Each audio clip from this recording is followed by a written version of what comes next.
A U.S. Army veteran was publicly called worthless, and the person who said it believed no one would ever hold them accountable. They were wrong. It happened on a cold afternoon inside a crowded government service office, where long lines of people waited quietly for help. Michael Turner, a retired U.S. Army veteran, stood patiently with a folder of documents showing his service record and disability claims. Michael had served his country for over a decade and left the military with injuries that changed his life forever. He wasn't asking for special treatment, only assistance that had already been promised to him. When his turn came, a staff official glanced at his papers and spoke loudly enough for others to hear. "You people always want something for free," the official said, calling Michael useless and saying he contributed nothing anymore. The room went silent as heads turned and phones slowly came out.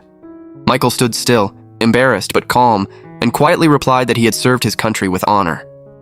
Instead of apologizing, the official smirked and told him that his time was over and he should move on. Security was called, and Michael was escorted away while others watched in disbelief. What no one in that room knew was that Michael had completed multiple overseas deployments and had been injured during combat operations while protecting his unit. The man they called worthless had saved lives under fire. A witness shared the incident online later that day, and the video spread quickly across social media. Veterans, families, and advocacy groups demanded answers. An investigation followed, and a legal team stepped forward to represent Michael. The office denied wrongdoing until the case reached the courtroom. Weeks later, Michael entered a packed courtroom as the video played on a large screen for everyone to see.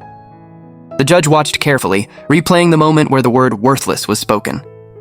When the video ended, the judge addressed the defendant and explained that dignity does not disappear when someone leaves military service.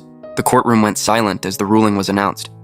The official was terminated, the department was fined, and Michael was awarded compensation for public humiliation and emotional distress.